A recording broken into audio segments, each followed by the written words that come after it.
Vamos a comenzar ahora la exposición de un tema bastante urticante, porque toca algunos intereses, algunos poderes del mundo moderno, del mundo de nuestro tiempo, y es el tema de la masonería, el sentido de la masonería, más que hacer una historia de la masonería, un poco cuál es el contenido de la masonería y ver si en la actualidad la masonería ha perdido su virulencia, su sentido anticatólico y sea posible aceptarla o no aceptarla como movimiento ideológico. Me voy a basar sobre todo en lo que me parece el mejor estudio logrado sobre la masonería, y es una encíclica, una gran encíclica que publicó el Papa León XIII hace ya más de un siglo, que se llama Humanum Genus. Si bien tiene más de un siglo, tiene plena actualidad, me parece, ya que los problemas que trata no son reductibles a lo que sucedía en la época de su pontificado, sino que tienen plena aplicación en lo que acontece en la actualidad. No podemos dejar de lado esta doctrina pontificia que se nos muestra no como una creación del Papa León XIII, un invento del Papa León XIII, relativo solamente a lo que sucedía en su tiempo, sino que debe ser leída, como trataremos de hacerlo, en continuidad con la doctrina mantenida a lo largo de tanto tiempo, varios siglos atrás podríamos decir, y que proclama una verdad ineludible que hace a la pervivencia misma de las naciones y a la capacidad de propagación de la Santa Iglesia. Vamos a tratar pues de dar forma a las principales enseñanzas de la encíclica, aplicándolas luego a la situación actual y a la actitud actual de la Iglesia frente a la masonería. Ya desde el comienzo de su documento, el Santo Padre presenta la lucha que la masonería lleva contra la Iglesia en una dimensión auténticamente teológica, es decir, no es una lucha de poderes, sino es una lucha entre el bien y el mal. Y así dice el Papa: el género humano, después de apartarse miserable, creador y dador de los bienes celestiales, por envidia del demonio quedó dividido en dos campos contrarios, de los cuales el uno combate sin descanso por la verdad y la virtud, y el otro lucha por todo cuanto es contrario a la virtud y a la verdad. El primer campo es el reino de Dios en la tierra, es decir, la Iglesia verdadera de Jesucristo. El otro campo es el reino de Satanás. Bajo su jurisdicción y poder se encuentran todos los que, siguiendo los funestos ejemplos de su caudillo y de nuestros primeros padres, se niegan a obedecer la ley divina y eterna y emprenden multitud de obras prescindiendo de Dios o combatiendo contra Dios. Es decir, enmarca el Papa la lucha de la masonería contra Cristo en una visión, una cosmovisión amplia de la historia. Podríamos decir que va poco menos que del Génesis al Apocalipsis.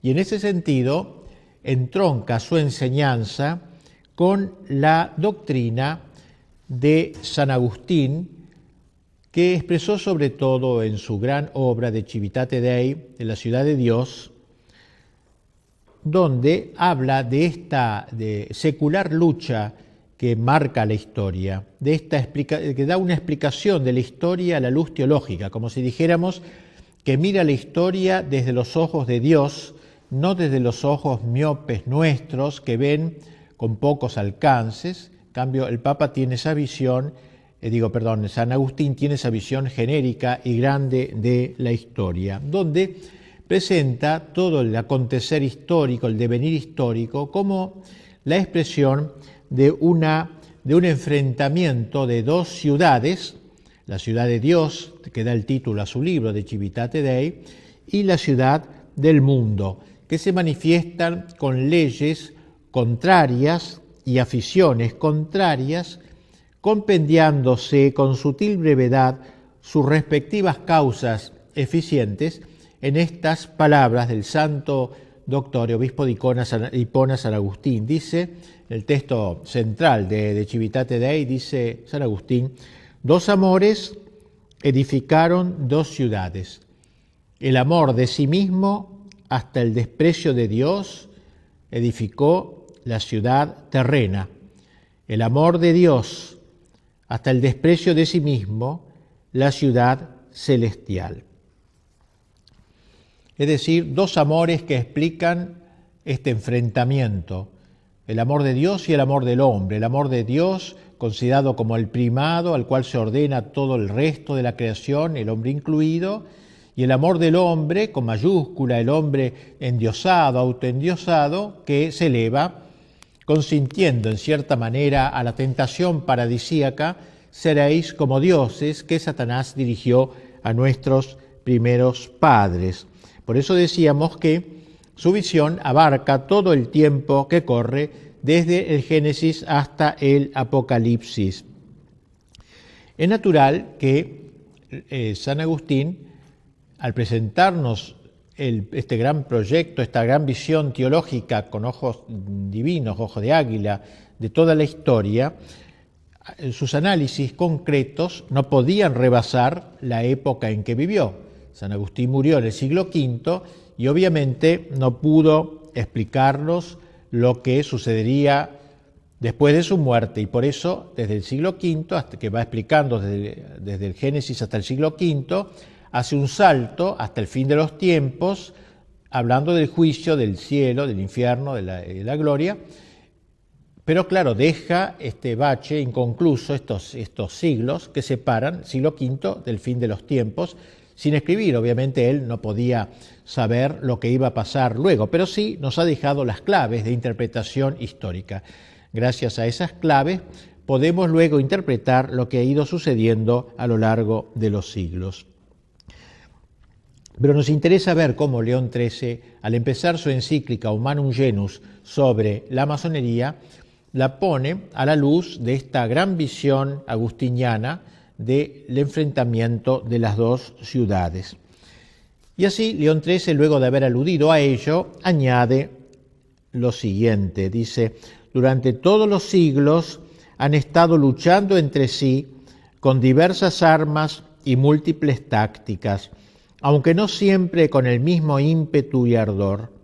En nuestros días, todos los que favorecen el campo peor parecen conspirar a una y pelear con la mayor vehemencia bajo la guía y con el auxilio de la masonería, sociedad extensamente dilatada y firmemente constituida por todas partes. No disimulan ya sus propósitos, se levantan con suma audacia contra la majestad de Dios, maquinan abiertamente la ruina de la Santa Iglesia con el propósito de despojar enteramente, si pudiesen, a los pueblos cristianos de los beneficios que le ganó Jesucristo, nuestro Salvador. Es decir, entonces esta lucha agustiniana se extiende a lo largo de todos los siglos han luchado estos dos contendientes con todas sus fuerzas, pero no siempre con el mismo ímpetu y ardor. Y dice cómo todas las fuerzas del mal, todo lo que favorece en el campo peor, dice, parecen conspirar bajo la guía de la masonería. Así que ya ahí nos marca cómo este enfrentamiento de las dos ciudades se encuentra en uno de sus campos, el campo de Dios, la guía de la Iglesia, la guía del Magisterio, la guía de Cristo, y del campo de las fuerzas del mal, la guía del demonio, y en la tierra de la masonería. Así creo que ya desde el principio vemos cómo el Papa enmarca este estudio en una visión teológica y no meramente sociológica, o considerar la masonería simplemente como una asociación más en la historia, sino como una promotora, como una guía de todas las fuerzas que conspiran contra el Evangelio y la evangelización. La base que justifica el juicio condenatorio que de la masonería ha pronunciado el Santo Padre reside, y esto queremos destacarlo fuertemente porque creemos que es lo esencial, reside, en la conexión intrínseca de la masonería con los principios del naturalismo. Dice el Papa, todo su empeño se reduce a traducir en los hechos las teorías del naturalismo. ¿Qué es el naturalismo? Es una corriente moderna, pero que comenzó con mucha claridad a manifestarse en los siglos XVII, pero sobre todo XVIII y parte del XIX, en donde hay una exaltación de la naturaleza del hombre en detrimento del orden sobrenatural. Sabemos nosotros los cristianos que en el mundo hay todo un orden natural, que es el orden de las cosas de la tierra, el orden de las personas que vivimos acá, de la economía, de la política, del arte, de la cultura, todo el orden temporal vive en ese orden natural. Es decir, natural significa que hubiera brotado instintivamente de los hombres tal cual Dios los ha creado en su naturaleza. El hombre por naturaleza tiene que trabajar en economía, tiene que hacer política, preocuparse por el bien común, tiene que trabajar en el arte, la cultura, en fin, todo lo natural, lo que brota naturalmente del hombre. Pero además de eso, los cristianos sabemos que existe un orden sobrenatural. La palabra lo indica, un orden que está por encima de la naturaleza y que es el orden del trascendental, el orden de la trascendencia, el orden gratuito, que Dios no estaba obligado a dar al hombre por ser hombre, sino que lo ha agregado, lo ha añadido en cierta manera. Por eso decimos sobrenatural. Pues bien, el naturalismo es un movimiento que se ha propuesto, digamos así, erradicar de la visión del hombre todo el orden sobrenatural. Que el hombre no crea que no existe más que el orden natural. Y todo llamado a lo sobrenatural es una utopía, una ilusión que debe ser borrada de la faz del hombre de cultura. El hombre que tiene cierta cultura, ciertas luces, el hombre iluminado del iluminismo, no puede creer en la existencia de un orden sobrenatural, solo vale el orden natural. Pues bien, el naturalismo es la doctrina que exalta la naturaleza. Se abroquela en la naturaleza, se encierra ahí en la naturaleza, no quiere saber nada del orden sobrenatural porque piensa que ya el hombre se basta a sí mismo. El hombre con sus propias fuerzas podrá perfectamente solucionar todos sus problemas y los problemas de la sociedad. Si no le alcanzan sus propias fuerzas, la fuerza de toda la sociedad unida le permitirá al hombre alcanzar su felicidad en la tierra. Fíjense ustedes que es un poco la tendencia que luego tendría el marxismo cuando hablara Marx de el paraíso en la tierra, o sea, el hombre que logra con sus solas fuerzas, a fuerza de músculos, encontrar su salvación, su felicidad en la tierra. Eso es el naturalismo, una herejía, prácticamente la más grande herejía de nuestro tiempo. Y dice un autor contemporáneo, Gabriel del Noche, que él piensa que el fin de la historia, la época del anticristo, se caracterizará por una victoria casi general del naturalismo. O sea, el anticristo será una figura política que impondrá la doctrina del naturalismo en todo el mundo, de modo que pocos sean los que van a resistir, como dice el Apocalipsis, un pequeño resto, y casi todo el mundo vivirá a la luz de esta mentalidad naturalista. Pues bien, reitero lo que dice el Papa, todo el empeño de la masonería se reduce a traducir en los hechos las teorías del naturalismo. ¿Ven ustedes entonces? Tratar de meter el naturalismo en las almas, en los corazones, en las sociedades, traducir en los hechos, llevar el naturalismo a la práctica, dejar que sea una doctrina teórica o de escritorio y pase a ser una doctrina convocante y que esté en el corazón de los hombres y de las sociedades. Pasa luego el pontífice a señalar los distintos aspectos que caracterizan el naturalismo y se trasuntan en la cosmovisión de la masonería. El principio fundamental de los que profesan el naturalismo, dice el Papa, es que la naturaleza humana y la razón natural del hombre han de ser en todo soberanas absolutas. O sea, no aceptar ninguna soberanía de lo sobrenatural, de lo alto, que no existe. Toda la soberanía está en la razón soberana, la naturaleza soberana. De ahí prosigue el Papa el culto que la masonería rinde a la razón, a las luces de la razón, como lo llama, cerrándose a toda verdad que en una u otra forma pudiera trascenderla, ya que dicha verdad, en el caso de existir, implicaría un menoscabo de su soberanía. Es decir, cerrarse a toda verdad. Las luces de la razón, una palabra muy querida por la masonería, las luces, por eso es el iluminismo, ello es toda una época que marcó la historia y que sigue ahora teniendo una gran importancia.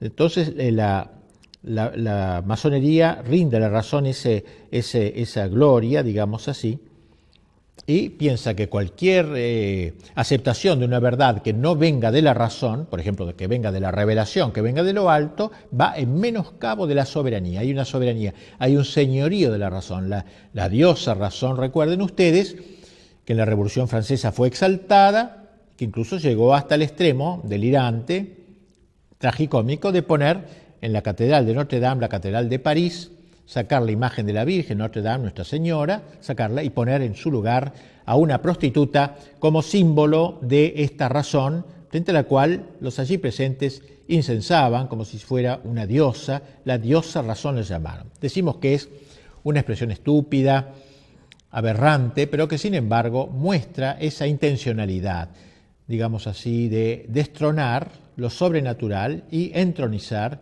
esta nueva diosa, la diosa de la razón soberana, es decir, que no reconoce nada por sobre la razón. Pues el Papa ha dicho con toda claridad, explica esto. Entonces, sigue diciendo el Papa, ante esta actitud implica que no hay lugar ya para la revelación divina y por consiguiente carecen de sentido los dogmas religiosos, porque el dogma precisamente es una verdad que viniendo de lo alto la asume el magisterio de la Iglesia y la propone así como es, como una verdad infalible, porque ha venido justamente de lo alto. Y así, escribe el Papa, no aceptan verdad alguna que no pueda ser alcanzada por la razón humana. Por ejemplo, que la verdad de que Cristo es Dios, digamos así, o la verdad de que Dios es uno y trino, hay un solo Dios y tres personas, la verdad de la Eucaristía, la presencia real de Jesucristo, la transubstanciación, todos esos dogmas, digamos, no caben de ninguna manera porque disminuyen la razón humana, disminuyen al hombre, la soberanía del hombre. Ahora bien, como es oficio de la Iglesia Católica guardar enteramente y en su íntegra pureza no solo el depósito de la doctrina revelada directamente por Dios, que trasciende infinitamente los logros más elevados de la razón, sino también la autoridad del magisterio y de los demás medios sobrenaturales para la salvación, dice el Papa, de ahí que todo el ataque iracundo de estos adversarios se haya concentrado sobre la Iglesia. Yo quisiera destacar bien esta idea del Papa que me parece muy profundo. La masonería no es ante todo un ataque contra la Iglesia, un deseo de destruir el cristianismo, el catolicismo. La masonería es ante todo un ataque en pro del naturalismo. Esto es lo esencial de la masonería. Pues un masón a lo mejor podrá decir que cree en Dios, etcétera, que cree en el bienestar humano, que cree en la felicidad del hombre, pero no tocarle este tema. Esto es lo central de la masonería, el naturalismo, no luchar contra la Iglesia. Esto segundo. Lucha contra lo revelado, contra lo sobrenatural, y por eso lucha contra esto. Es una consecuencia, lucha contra la Iglesia. Pero no ha nacido la masonería para luchar contra la Iglesia, sino para implantar en el mundo el naturalismo, y eso implica atacar al principal defensor del orden sobrenatural, que es la Iglesia Católica. Ahí se explica mejor el sentido de esta lucha, que como se ve es una lucha teológica, no es una lucha sociológica, política, que se puede explicar por razones temporales, sino que es algo mucho más profundo y más, podríamos decir, no tengamos miedo de decirlo, diabólico, ya que, como lo ha dicho también de algún modo el Papa.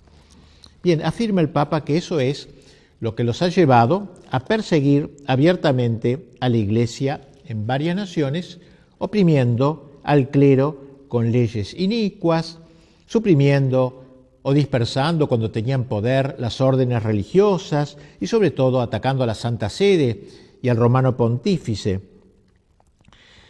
Destaquemos la sutileza, y pienso que esto es muy importante frente a algunas interpretaciones ingenuas quizá de todos estos problemas y de la misma masonería como tal. Digo, la sutileza con que el documento del Papa que estamos comentando, más allá de los episodios anecdóticos, analiza el sentido profundo que se encubre en el ataque de la masonería contra la Iglesia. De lo que se trata en última instancia es, insisto una vez más porque me parece tan fundamental, es del ataque de lo natural en rebelión contra lo sobrenatural, de la razón contra la revelación, o del racionalismo, si se quiere, contra la revelación. Pero el Papa da un paso más. Como la secta, como la llama secta, en su afán libertario, ha declarado la independencia de la razón humana respecto de toda revelación o de todo magisterio que la trascienda, que trascienda la razón, que no esté estrictamente incluida en las coordenadas de la razón, resulta que en la práctica algunos masones optan por aceptar a Dios, creen en Dios o dicen que aceptan a Dios, otros por negarlo, otros tienen de Dios un concepto totalmente erróneo. O sea, no todos los masones dicen Dios no existe de ninguna manera. Una vez destruido o averiado este concepto fundamental de lo que es Dios o de quién es Dios, caen en tierra por falta de sustento no tan solo todo el conjunto de verdades sobrenaturales negadas a priori por los masones, ya que todo lo sobrenatural no existe, sino también las mismas verdades naturales. Y esto es una genialidad del Papa, ¿no? Un poco de acuerdo a aquello que decía Chesterton, que cuando se destruye el orden sobrenatural, se atenta contra el orden natural, porque el orden natural de alguna manera se apoya en el orden sobrenatural. Si yo quito el orden sobrenatural, dejo sin sostén al orden natural. Y entonces dice que los masones, que si bien al principio no negaban el orden natural, por el hecho de negar el orden sobrenatural, acaban por negar, por ejemplo, la creación libre del universo por parte de Dios, algunos masones, o la providencia divina sobre el mundo, o sea, Dios hizo el mundo pero luego lo deja marchar a su arbitrio, o la inmortalidad del alma, como algunos masones niegan, o el premio o castigo en la otra vida. Es decir, dice el Papa con claridad, que derribado el orden sobrenatural, se desploma también el orden natural. Parece un dato muy inteligente, muy importante del Papa, frente a todos estos naturalistas que enarbolan el orden natural y no se dan cuenta que se autodestruyen al negar el orden sobrenatural, porque le quitan la base y la sustentación. San Agustín lo decía a su manera: el hombre que se resiste a dejarse elevar a lo sobrenatural, ineludiblemente se va degradando hacia lo animal. O sea, el hombre es un ser extraño, es un ser hecho para el éxtasis. Éxtasis significa salir de sí. O sale de sí para arriba, endiosándose por la gracia, se hace superhumano, podríamos decir, sobrehumano, pero por la gracia, así, o el hombre se degrada hacia abajo, se sale de sí hacia abajo, degradándose, animalizándose. No existe entonces el naturalismo puro, el humanismo químicamente puro, el hombre químicamente puro no existe. El hombre está hecho para trascenderse, o se trasciende hacia arriba por la gracia, o se trasciende, digamos, inventemos una palabra, trasdesciende de sí por el pecado, degradándose y animalizándose. No resulta posible establecerse de manera definitiva en un orden puramente racional, clausurado a toda trascendencia. Al cerrarse a lo suprarracional, el hombre se vuelve infrarracional. Creo que esta es una genialidad del Papa León XIII en su encíclica, haber mostrado cómo la masonería, al exaltar el orden sobrenatural en la negación del orden sobrenatural, destruye al hombre, a ese hombre al que trata al que inciensa, a ese hombre escrito con mayúscula, al hombre de los derechos del hombre, a la soberanía del hombre, a la soberanía de la democracia, a la soberanía del pueblo, todas esas soberanías que inventa, sobre todo el pensamiento masónico, digamos así, el Papa demuestra su vacío, su inanidad, su vacuidad total. El naturalismo es un atentado contra la inteligencia que al cerrarse a la verdad sobrenatural queda, por así decirlo, como castrada.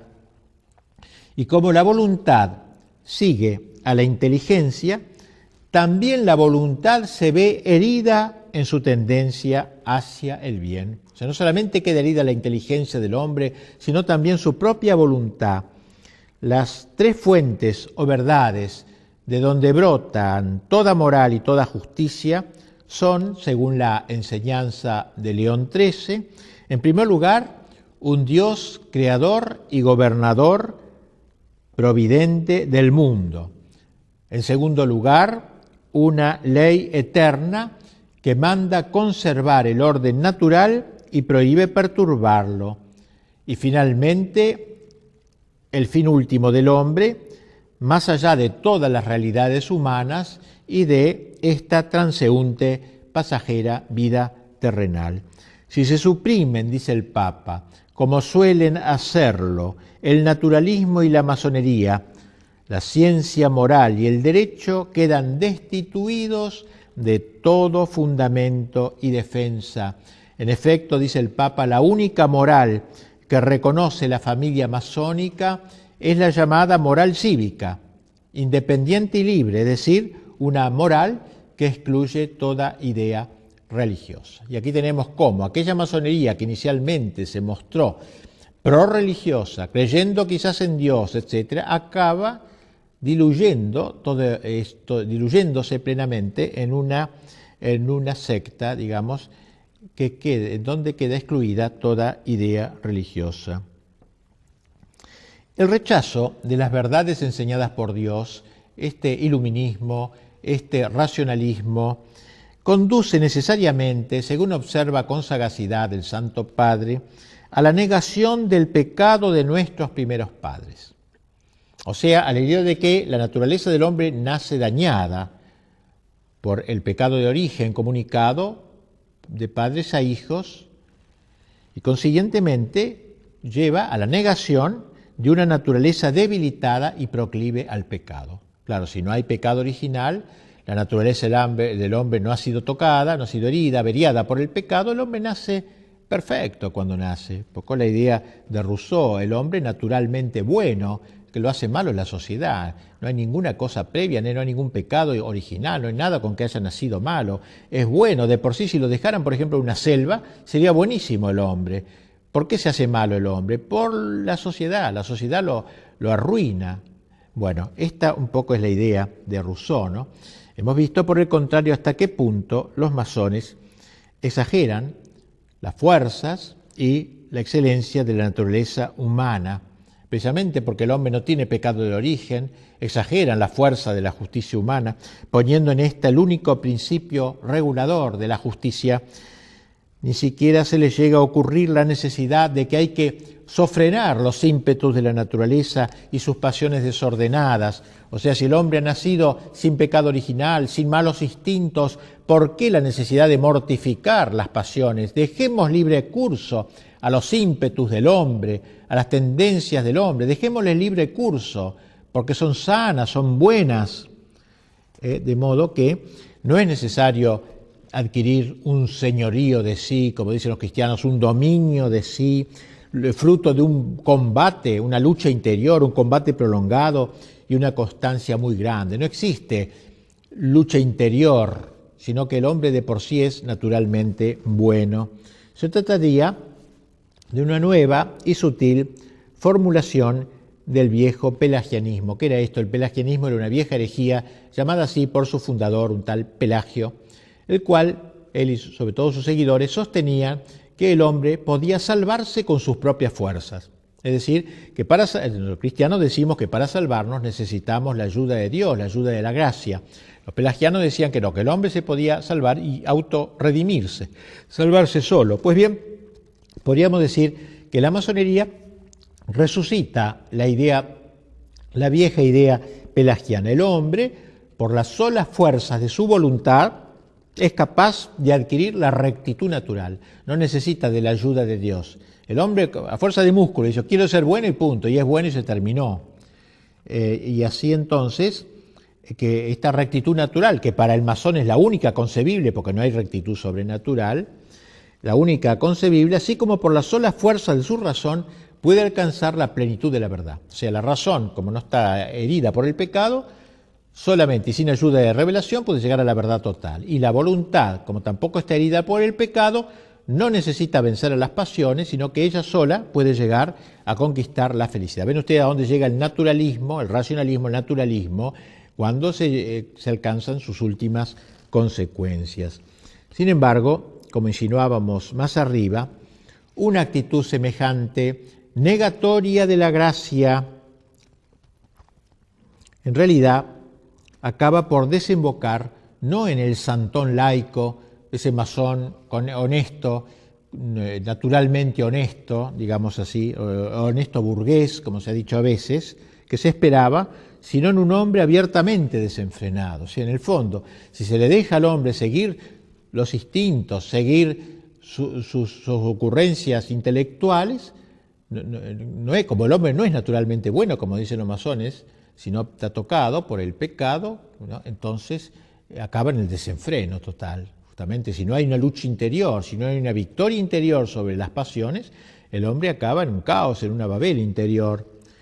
Y así dice el Papa, comentando esto, dice, por esto vemos el ofrecimiento público a todos los hombres de innumerables estímulos de las pasiones, periódicos y revistas sin moderación y vergüenza alguna, obras teatrales extraordinariamente licenciosas.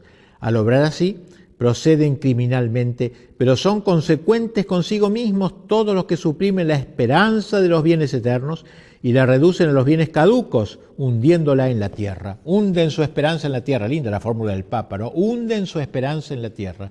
La esperanza justamente que es hacia el más allá, que es una virtud teologal, que nos hace esperar en Dios, en el cielo, etc. Estos señores ponen la esperanza en la tierra, la hunden en la tierra, y esto produce este desenfreno que se muestra en los periódicos, en el cine, en todos lados, ¿no? En donde, pero son consecuentes consigo mismos, dice el Papa, claro, porque si niegan el orden sobrenatural y niegan que el hombre nazca con el pecado original, estas son las consecuencias lógicas de tales pensamientos. Me parece que el Papa desnuda claramente el contenido de la masonería, que se muestra tan caballeresca, tan gentilhombre, etcétera, y muestra como un espantapájaros. Si se le saca, lo que queda en el fondo es dos palos atravesados, no queda nada.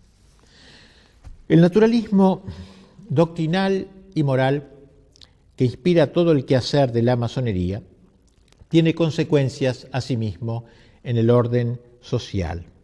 Por lo que toca a la sociedad doméstica, la doctrina naturalista reduce el matrimonio a la categoría jurídica de un mero contrato entre un hombre y una mujer, cuyo vínculo, enteramente sujeto a la autoridad civil, es legalmente rescindible según la voluntad de los contrayentes. De ahí como la masonería siempre ha estado a la cabeza de toda lucha a favor del divorcio, precisamente por esto, porque el matrimonio es un contrato libre. Yo ahora lo hago con una mujer o con un hombre determinado, y luego, si dentro de 10 años no me encuentro bien o dentro de 15 días no me encuentro bien, lo rescindo, como cualquier contrato, lo puedo rescindir. Claro, ese es el fundamento del divorcio, que antes no existía y se fue metiendo poco a poco en buena parte, en varios países, por directa instigación de la masonería. Y en lo que atañe a la educación de los hijos, el naturalismo prohíbe enseñarles, o la masonería, cosa alguna como cierta y determinada en materia de religión. No hay que enseñar religión a los chicos.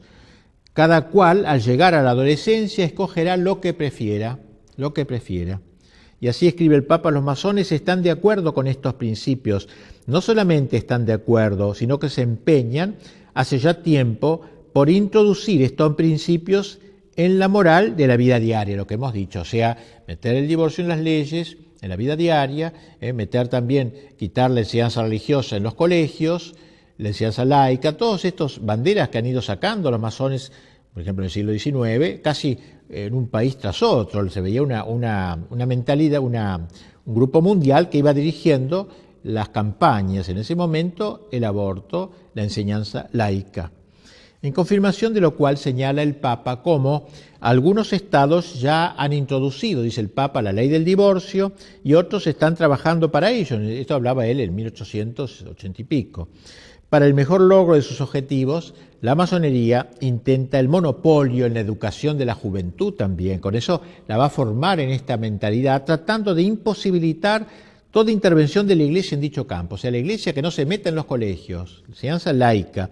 Y en varios lugares, dice el Papa, ha logrado que toda la educación de los jóvenes esté en manos de los laicos y que al formar los corazones infantiles nada se diga de los grandes y sagrados deberes que unen al hombre con Dios. Es decir, se le oculta al niño esta ligazón con el orden sobrenatural. Enseñanza laica, es decir, echar a los religiosos. En algunos momentos la masonería logró la expulsión de órdenes religiosas para, de alguna manera, poner toda la educación en manos de gente de su campo.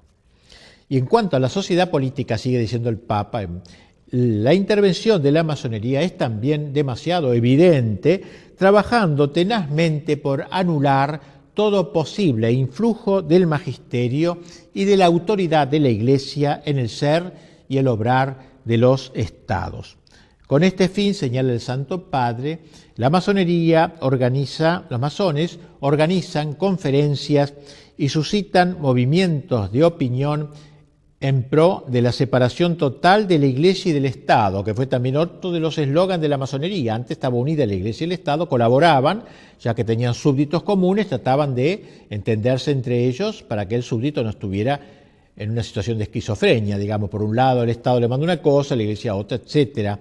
Pues bien, una de las banderas de la masonería fue la separación de la Iglesia y el Estado, así como fue también el divorcio, vimos, y la educación laica, la separación de la Iglesia y del Estado, es decir, acabar con los estados confesionales, con los estados católicos, con el fin de eliminar todo resto de cristiandad, del influjo cristiano sobre el orden temporal, apoderarse del poder político. Excluyen así, dice el Papa, de la legislación y de la administración pública el influjo saludable de la religión católica, de lo cual se sigue la tesis de que la constitución total del Estado debe establecerse al margen de las enseñanzas y de los preceptos de la Iglesia. O sea, el Estado tiene que seguir su camino totalmente al margen de la enseñanza de la Iglesia, cosa que vemos actualmente casi impuesta en la mayor parte de los estados modernos. Pues bien, todo esto es un logro, podríamos decir, de la masonería. La idea que los masones se hacen de la vida ciudadana coincide admirablemente con el concepto liberal de la política. Más aún, el liberalismo es hijo directo de la masonería, la concreción del naturalismo masónico en el ámbito de la política. Pero la fecundidad de la masonería no se agota solo en el liberalismo. El Santo Padre, adelantándose en cierta manera a lo que la historia demostraría con los hechos, enseña que la masonería, al engendrar el Estado liberal, preparaba el camino al socialismo marxista. Y piense que esto lo dice el Papa casi contemporáneamente a Marx, fines del siglo XIX, fue como un profeta. Dice el Papa en su encíclica, estos cambios y estos trastornos son los que buscan de propósito muchas asociaciones comunistas o socialistas. La masonería, que favorece en gran escala los intentos de estas asociaciones y coincide con ellas en los principios fundamentales de su doctrina, no puede proclamarse ajena a los propósitos de aquellas. Bien, la masonería solo puede ser entendida a fondo si se la considera en el contexto del gran proceso desacralizador que comenzó a fines del siglo XIV. La Edad Media, a pesar de todos sus defectos, logró plasmar la cristiandad. Cristiandad significa la impregnación por parte del Evangelio del orden temporal, de la política, de la cultura, del arte, de la economía, impregnado todo por el espíritu del Evangelio. Esta sociedad, cristiandad, descrita con tanta expresividad por el mismo León XIII en su encíclica Immortale Dei, donde decía al que el Papa hubo un tiempo, triste la expresión, no, hubo un tiempo como con nostalgia, hubo un tiempo en que la filosofía del Evangelio gobernaba los estados. Entonces aquella energía propia de la sabiduría cristiana, aquella su divina virtud, había penetrado profundamente en las leyes, instituciones y costumbres de los pueblos, en todos los órdenes y problemas del Estado, cuando la religión fundada por Jesucristo, colocada firmemente sobre el grado de honor y de altura que le correspondía, florecía en todas partes, secundada por el favor de los príncipes y por la legítima tutela de los magistrados, y el sacerdocio y el imperio, concordes entre sí, departían con toda felicidad en amigable consorcio de voluntades e intereses. Organizada de este modo, la sociedad civil produjo bienes muy superiores a toda esperanza. Y miren cómo termina este texto el Papa: todavía subsiste la memoria de ellos y quedará consignada en un sinnúmero de monumentos históricos, ilustres e indelebles, que ninguna corruptora habilidad de los adversarios podrá nunca desvirtuar ni oscurecer. Como diciendo, ¿qué queda de toda esa época gloriosa de cristiandad? Nada, solo algunos monumentos, unas iglesias románicas, góticas, pero todo eso no ha sido destruido y queda firme la memoria.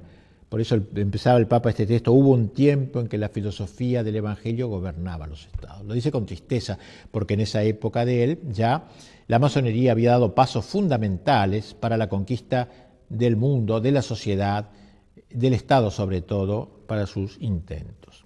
La destrucción de todo resto de cristiandad es aquí el gran designio de la masonería, de la cristiandad, no solo de la Iglesia, sino de la cristiandad. Es decir, tratar de quitar todo influjo, digamos, del Evangelio en el orden temporal. Y si ahora quedan pequeños bastiones donde todavía existe ese influjo, hay que erradicarlos lo antes posible.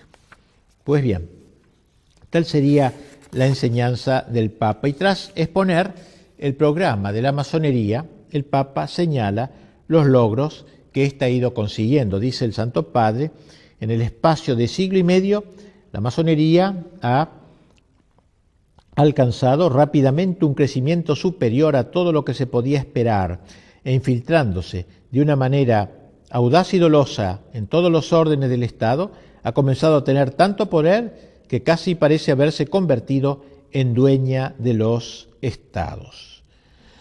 Y así entonces, la ofensiva masónica, constante e implacable, en orden a destruir tanto la religión como la Iglesia y resucitar después de 18 siglos la moral y la doctrina del paganismo, su rechazo, dice el Papa, de los beneficios que con tanta bondad alcanzó Jesucristo, no solo para cada hombre en particular, sino también para cuantos viven unidos en la familia, en la sociedad civil, tal ofensiva y tal rechazo no son comprensibles, como dijimos al comienzo, sino a la luz del gran combate teológico al que aludíamos antes, al combate de las dos ciudades en lenguaje agustiniano o de las dos banderas en lenguaje ignaciano.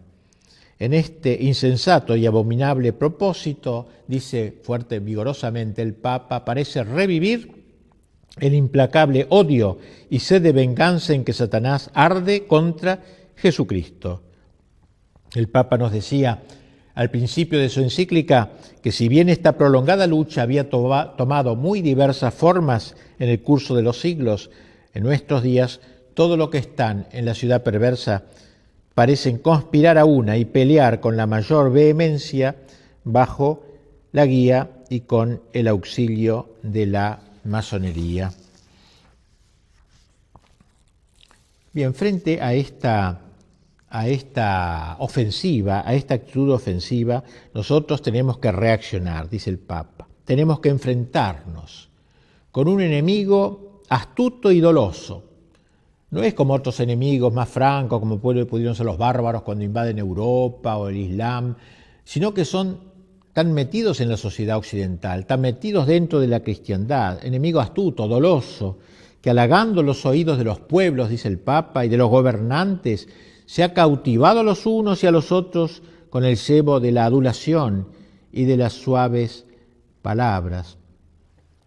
Para lograr el ablandamiento y la ulterior deserción de sus enemigos, la masonería hace correr la versión de que un católico puede colaborar con ella sin abjurar expresamente de la fe católica. Es la táctica que mejor sirve a sus propósitos. Usted puede ser católico y puede ser masón. Con eso va ablandando más y más toda posible resistencia. Y el Papa da las razones. Dice, en primer lugar, porque este es el camino de engañar fácilmente a los incautos y de multiplicar el número de adeptos. Y en segundo lugar, porque al abrir los brazos a todos los procedentes de cualquier credo religioso, logran, de hecho, la propagación del gran error de los tiempos actuales, el indiferentismo religioso y la igualdad de todos los cultos, que es una manera de arruinar todas las religiones, sobre todo la católica, que como único verdadera no puede ser igualada a los demás sin suma injusticia. Bien, dice el Papa que al tratarse de un enemigo tan taimado, uno de los deberes principales de la lucha contra la masonería será el de desenmascararla. Hacer un poco lo que estoy haciendo yo, desenmascararla. Por eso el Papa, hacia el fin de la encíclica, dirigiéndose especialmente a los obispos, los exhorta a que abran los ojos sobre todo de la juventud, consagrando a su educación la mejor parte de sus esfuerzos.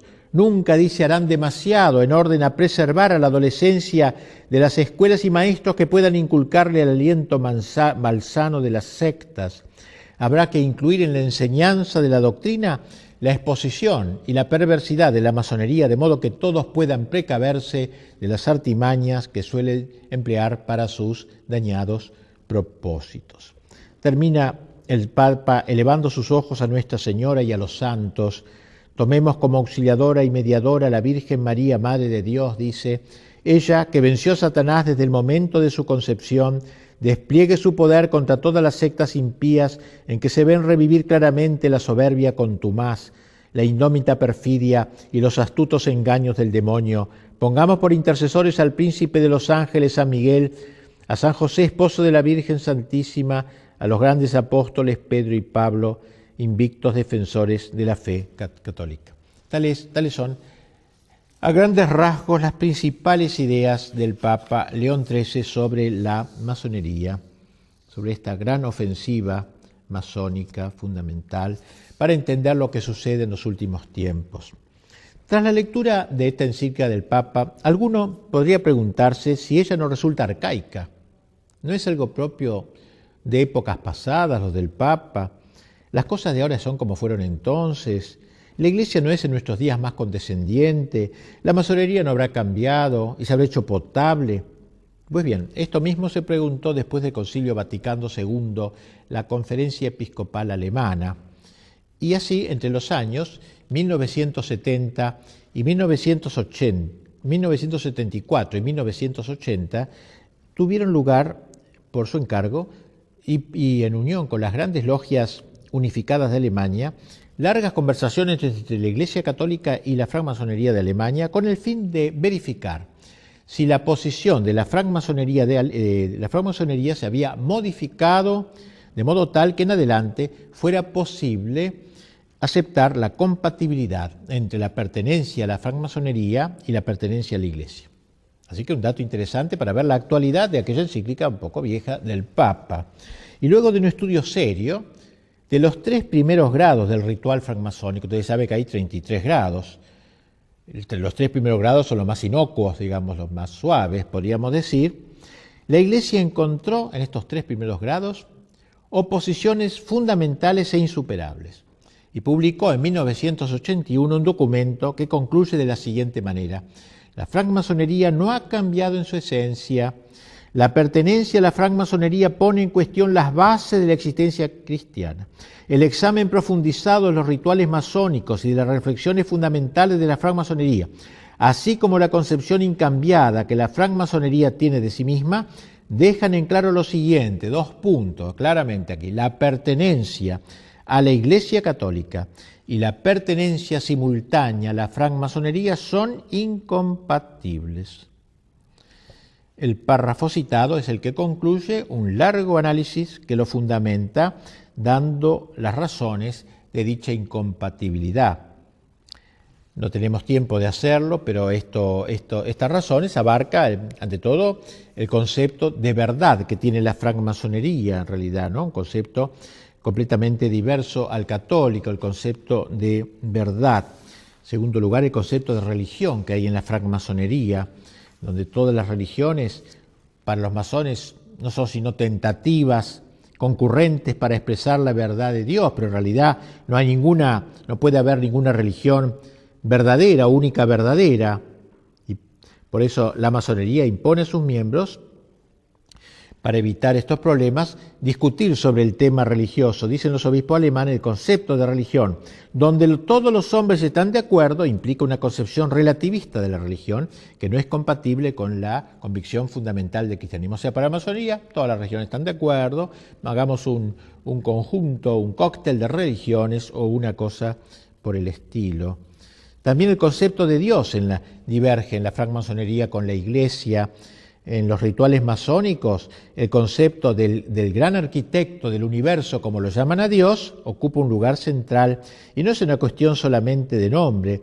El gran arquitecto del universo es para los masones, dicen los obispos alemanes, un ello neutro, indefinido y abierto a toda comprensión. Cada uno puede imaginar a Dios como quiera, tanto el cristiano como el musulmán, y a negar la existencia de un Dios personal, o sea, el Dios como algo vaporoso, el masón no puede sino contentarse con la sensibilidad religiosa. Frente al gran arquitecto del universo, alejado, en un alejamiento deísta, entonces el Dios católico no puede ser aceptado como tal. Y finalmente el concepto de perfección humana en la francmasonería. La masonería busca la perfección ética del hombre, digamos así, mediante una moral completamente natural, independiente de la gracia pelagiana, como decíamos. Esta idea se aparta completamente del sentido católico de la justificación del hombre y hace eco a la tentación pelagiana del seréis como dioses paradisíaco. Los 3 grados iniciales de la masonería, al pretender otorgar la iluminación y la victoria sobre la muerte, hacen innecesarias los sacramentos, porque el hombre no necesita de la gracia, ni de la penitencia, ni de la Eucaristía. En fin, otras cosas que serían más largos de desarrollar. Así también, diversos episcopados de aquel tiempo se manifestaron contra la masonería. Otra dificultad que ha aparecido últimamente, en la cual se toman algunas personas para creer que la masonería ahora ya es aceptable y ya ha dejado de ser enemiga de la religión y de la Iglesia, es que hace unos años, unos 15 años, se desató una polémica en torno al canon 2335 del Código de Derecho Canónico vigente hasta el año pasado, donde se golpeaba con la excomunión a quienes se inscribían en las asociaciones masónicas. Decía que el texto del viejo código, los que dan su nombre a la secta masónica o a otras asociaciones del mismo género que maquinan contra la Iglesia o contra las potestades civiles legítimas, incurren ipso facto en excomunión reservada a la sede apostólica. Con motivo de dicha polémica, de decir, bueno, eso ya se acabó porque en el nuevo código no aparece la excomunión, la Congregación para la Doctrina de la Fe promulgó una nota que dice lo siguiente: con fecha 19 de julio de 1974, la Congregación de la Fe escribía algunas conferencias episcopales una carta privada sobre la interpretación del canon 2335 del Código, que prohíbe a los católicos bajo pena de excomunión inscribirse en las asociaciones de la francmasonería. Puesto que esta carta, que se hizo de público conocimiento, dio lugar a interpretaciones erróneas y tendenciosas, esta congregación confirma y precisa lo que sigue. 1. La actual disciplina canónica no ha sido modificada en nada y conserva todo su vigor. 2. Por lo mismo, ni la excomunión ni las otras penas previstas están abrogadas. 3. Lo que en esta carta se refiere a la interpretación que hay que dar al canon en cuestión debe ser comprendido, según las intenciones de la congregación, como un simple recuerdo de los principios generales de la interpretación de las leyes penales para la solución de los casos de personas particulares que pueden estar sometidas al juicio de los obispos. Por el contrario, no estaba en la intención de la congregación remitirse a las conferencias episcopales para que ellas profiriesen públicamente un juicio de carácter general sobre la naturaleza de las asociaciones de la francmasonería que implicase derogaciones a las normas antedichas. Y esto acontecía antes de la promulgación del Código de Derecho Canónico, que en esos momentos estaba en estudio. El nuevo código, el último, el que está en vigor ahora, promulgado después del concilio, no incluye, digámoslo, seamos sinceros, no incluye en la lista de los excomulgados a los que integran la francmasonería, lo que condujo, claro, otra vez a dudar. ¿Qué es lo que pasa? Bueno, la misma congregación sale al paso de esta objeción con un nuevo documento donde dice: se ha presentado la pregunta de si ha cambiado el juicio de la Iglesia respecto de la masonería, ya que el nuevo Código de Derecho no está mencionada expresamente como lo estaba en el código anterior. Esta sagrada congregación puede responder que dicha circunstancia es debida a un criterio de redacción seguido también en el caso de otras asociaciones que tampoco han sido mencionadas por estar comprendidas en categorías más amplias. Por tanto, no ha cambiado el juicio negativo de la Iglesia respecto de las asociaciones masónicas, porque sus principios siempre han sido considerados inconciliables con la doctrina de la Iglesia. En consecuencia, la afiliación a las mismas sigue prohibida por la Iglesia. Los fieles que pertenezcan a asociaciones masónicas se hallan en estado de pecado grave y no pueden acercarse a la Santa Comunión, etcétera, ¿no? O sea, no están directamente excomulgados, pero no pueden acercarse a comulgar. Las cosas están claras, pues la masonería sigue prohibida a los católicos, sus principios siguen siendo inconciliables con los de la Iglesia, y la pertenencia a su fila supone pecado grave que excluye la comunión sacramental. El único cambio introducido consiste en que el masón arrepentido no tiene en adelante que pedir absolución al Papa, sino que podrá recibirla de cualquier sacerdote. Así que la Iglesia sigue manteniendo su oposición a la secta. La masonería, por su parte, sigue siendo la enemiga de la Iglesia, de la cristiandad y de las patrias católicas. Desgraciadamente, sus metas se están logrando en buena parte. Ya no es necesario estar afiliado a la masonería para profesar los ideales masónicos, naturalistas y laicistas. Baste pensar, por desgracia, que el común de la gente, según acepta estas ideas, es como la mentalidad general. Ahora todo el mundo vive estas ideas del naturalismo, ¿no? Aunque no esté afiliado a la masonería, y en ese sentido ha habido un gran triunfo social de ellos. Pero esta victoriosa infiltración de la masonería en la sociedad de nuestros tiempos e incluso en el interior de la Iglesia solo debe servirnos para oponernos a ella con más intrépida decisión, enfrentarla con todos los medios lícitos que están a nuestro alcance. Es un deber de todos los católicos que quieran de veras llamarse militantes.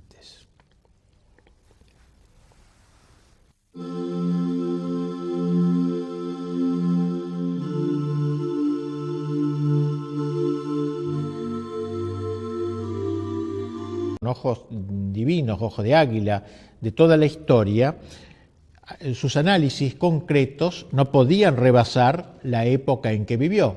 San Agustín murió en el siglo V y obviamente no pudo explicarnos lo que sucedería después de su muerte, y por eso desde el siglo V, hasta que va explicando desde el Génesis hasta el siglo V, hace un salto hasta el fin de los tiempos, hablando del juicio, del cielo, del infierno, de la gloria, pero claro, deja este bache inconcluso, estos siglos que separan siglo V del fin de los tiempos, sin escribir. Obviamente él no podía saber lo que iba a pasar luego, pero sí nos ha dejado las claves de interpretación histórica.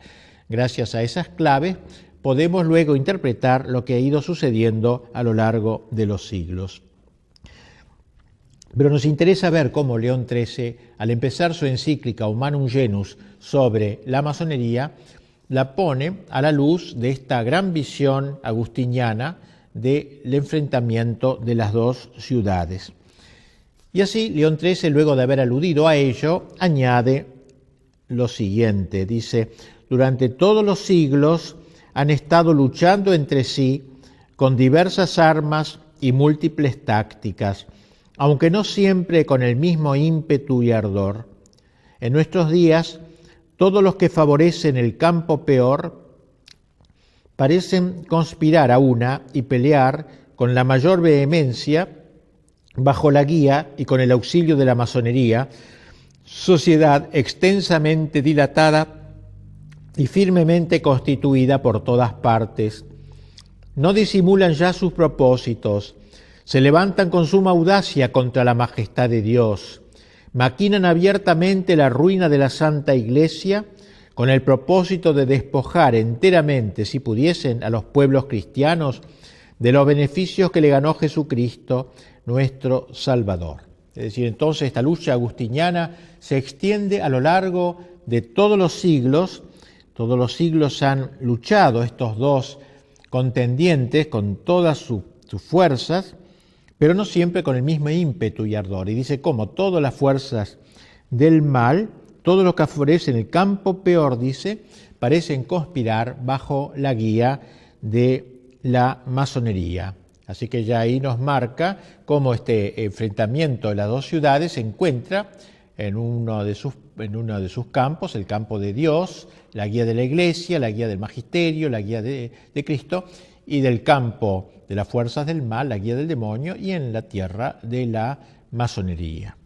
Así creo que ya desde el principio vemos cómo el Papa enmarca este estudio en una visión teológica y no meramente sociológica, o considerar la masonería simplemente como una asociación más en la historia, sino como una promotora, como una guía de todas las fuerzas que conspiran contra el Evangelio y la evangelización.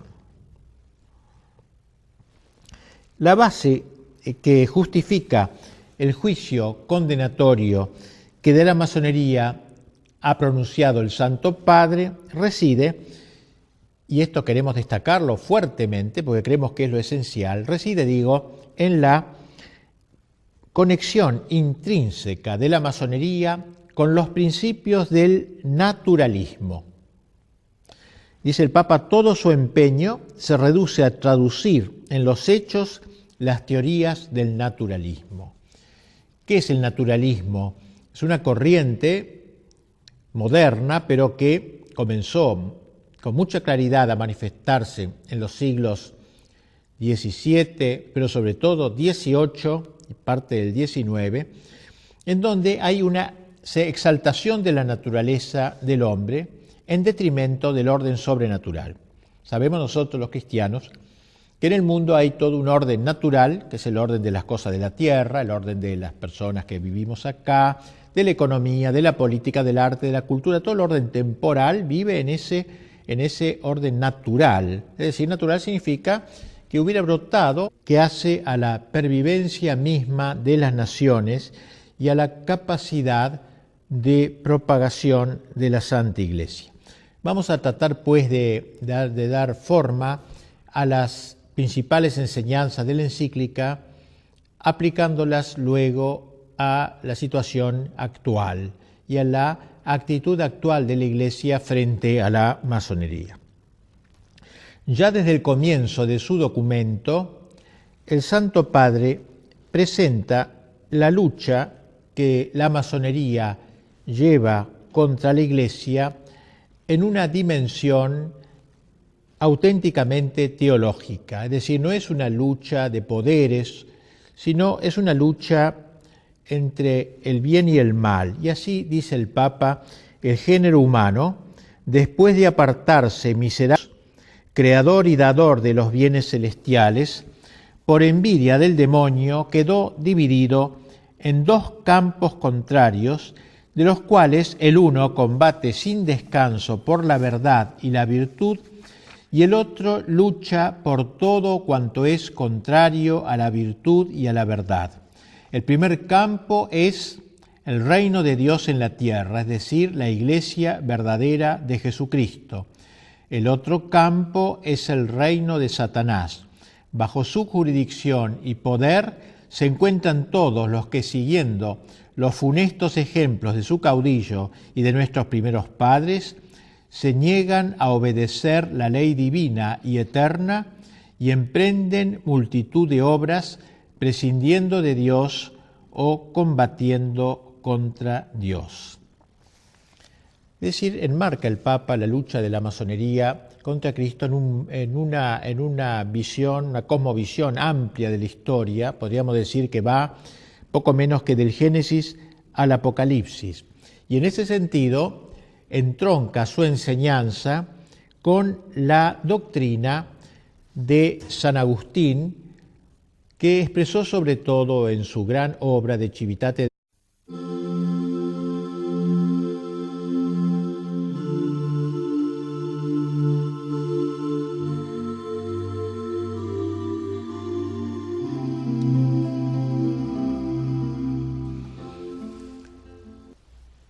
Vamos a comenzar ahora la exposición de un tema bastante urticante, porque toca algunos intereses, algunos poderes del mundo moderno, del mundo de nuestro tiempo, y es el tema de la masonería.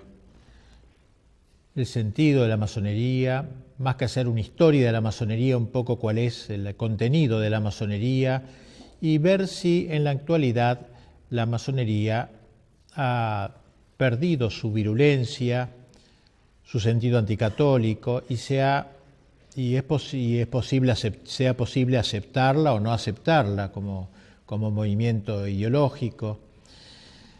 Me voy a basar sobre todo en lo que me parece el mejor estudio logrado sobre la masonería, y es una encíclica, una gran encíclica que publicó el Papa León XIII hace ya más de un siglo, que se llama Humanum Genus. Si bien tiene más de un siglo, tiene plena actualidad, me parece, ya que los problemas que trata no son reductibles a lo que sucedía en la época de su pontificado, sino que tienen plena aplicación en lo que acontece en la actualidad. No podemos dejar de lado esta doctrina pontificia que se nos muestra no como una creación del Papa León XIII, un invento del Papa León XIII, relativo solamente a lo que sucedía en su tiempo, sino que debe ser leída, como trataremos de hacerlo, en continuidad con la doctrina mantenida a lo largo de tanto tiempo, varios siglos atrás podríamos decir, y que proclama una verdad ineludible de la ciudad de Dios, donde habla de esta secular lucha que marca la historia, que da una explicación de la historia a la luz teológica, como si dijéramos que mira la historia desde los ojos de Dios, no desde los ojos miopes nuestros que ven con pocos alcances. En cambio, el Papa tiene esa visión,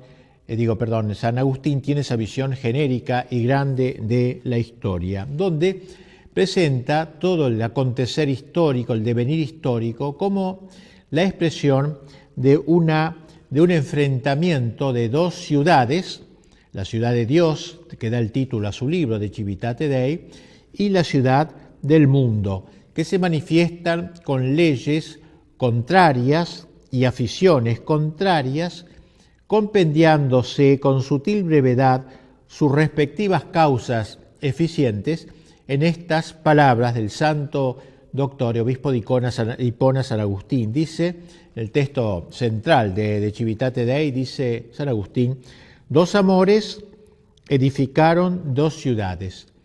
El amor de sí mismo hasta el desprecio de Dios edificó la ciudad terrena. El amor de Dios hasta el desprecio de sí mismo, la ciudad celestial. Es decir, dos amores que explican este enfrentamiento, el amor de Dios y el amor del hombre. El amor de Dios, considerado como el primado, al cual se ordena todo el resto de la creación, el hombre incluido, y el amor del hombre, con mayúscula, el hombre endiosado, autoendiosado, que se eleva, consintiendo en cierta manera a la tentación paradisíaca: seréis como dioses, que Satanás dirigió a nuestros primeros padres. Por eso decíamos que su visión abarca todo el tiempo que corre desde el Génesis hasta el Apocalipsis. Es natural que San Agustín, al presentarnos este gran proyecto, esta gran visión teológica